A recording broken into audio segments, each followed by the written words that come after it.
Does this happens to you that the return which your investment has made is different from the return which you have seen while investing in various platforms and medias? Friends, don't worry. You are not alone. Most of us, the return which our investment has generated will be varying from the return which we have seen at the time of investments. Hello friends, I am Shobit and today I am going to discuss how and why investor returns differ from investment returns. The reason can be multiple. The most obvious one is most of the returns of various asset classes which you will see in various medias and platforms are point to point, from point A to point B. It can be any particular date. The investor may have not invested on those particular dates, as most of the investment returns are evaluated on a day-to-day basis. The returns will also vary on a day-to-day basis. The other reason can be there can be multiple transactions within the time period of the investor which are not considered by the advertisements or returns published by various medias. You may have bought more into any investment, or you might have sold in between some part of it which are not considered by the advertisement or the media where you are seeing the returns. And the third important aspect is the taxation. Most of the returns which you will see in various medias will not consider the tax which an investor has to pay. So the tax will reduce the net return for the investor, which most of the mediums will not consider. So today my discussion with you will be restricted to the tax part of it, how a tax reduces the net return for the investors. So talking about taxation, friends, the most important thing from the investment point of view is the tax outgo is determined by the asset class in which an investor is investing. So suppose you are investing in equity, then the tax rate is different from the tax rate which the tax which you need to pay while investing in gold or real estate, or even for that matter debt. So various asset classes will have various rate of taxation that we need to be mindful of. The second factor is the time. For what time period an investor has invested.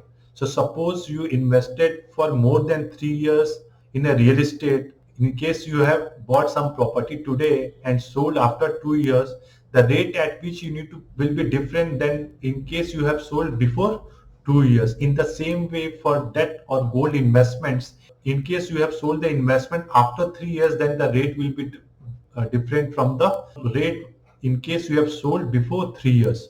And the third part is the tax residency, where the investor is taxes. An individual who is resident of India will pay different tax than the individual who is NRI and invested in India, or a foreign investor who has invested in India. So since taxation itself is a big topic and various asset classes will have various rules and regulations, I want to restrict this conversation for equity investments only, so that we will not have too much of information. Now talking about equity taxation, either you invest directly stocks or you invest through equity mutual funds. The important thing which you need to remember, that the time for which you are investing. In case you withdraw after 1 year, then that appreciation or profit which you have booked will be qualified as long-term capital gain. This is the important point which we need to remember as investor while investing in equities. Before 1 year, it is qualified as short-term capital gain, and after 1 year, it is qualified as long-term capital gain. Now let's see what is the rate of tax which we need to pay in case we book profit before 1 year. So in case we sell our investment before 1 year, the rate of tax which we need to pay for on the profit is 15%. So suppose we have made 10,000 profit on the investment, we need to pay 15% of 10,000, that is 1500 rupees. In case a investor withdraws after 1 year, then the profit till 1 lakh you need not to pay any taxes. After 1 lakh, whatever profit you have made, you need to pay 10% tax. The other important point which we need to remember is the tax rate is flat for every investor. What that means is, in case you are in 30% tax bracket or 20% tax bracket or 10%, or even if you are not paying taxes also on this profit which you have booked, you need to pay 10% flat. So that we need to be mindful of. Let me give you examples so that it makes more sense to you.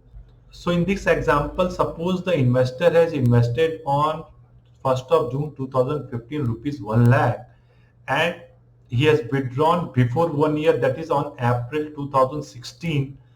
The withdrawal amount is 1 lakh 20,000. It means he has made profit of 20,000. And since the investor has withdrawn before 1 year, the profit which he has made will be qualified as short-term capital gain. On this short-term capital gain, he need to pay 15% tax, which is 3,000 rupees.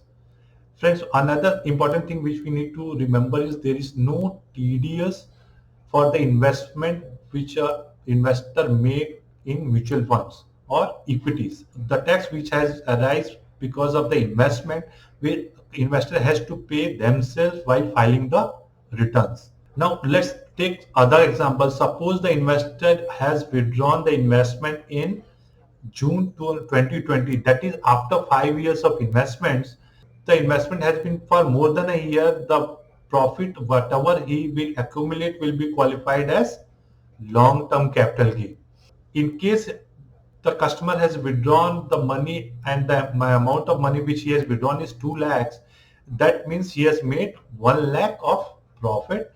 And as we discussed, friend, till 1 lakh the investor need not to pay any taxes, so his tax liability will be nil. Now let's take third example. Suppose the investor has withdrawn in June 2020 and the total amount which he has withdrawn is 2,50,000. Then the profit which he has made is 1,50,000. On this 1,50,000, the till 1 lakh he need not to pay any taxes. So his net taxable income, it will be 50,000 rupees. On this 50,000 he need to pay 10% tax, that is 5,000 rupees.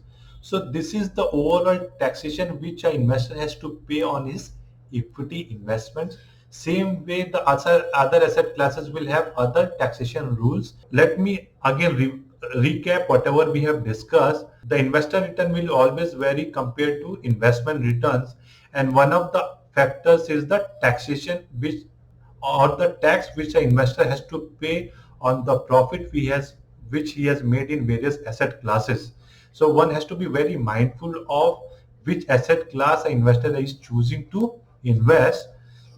The quantum of taxation will be depending upon the kind of asset class in which an investor is investing, whether he is investing in equity or debt or real estate. The other important factor is the time, for how much time period the investor is investing, and third is the tax residency, in which country the customer is filing his taxes. So I hope this information will give you some idea and make you a better investor. So next time whenever you are investing, please be mindful of which asset class you are choosing to invest and what is the tax outgo post the profit which you book in those investments. So an investment may give you high return, but if the tax outgo for those investments are higher, it doesn't make sense to make those investments.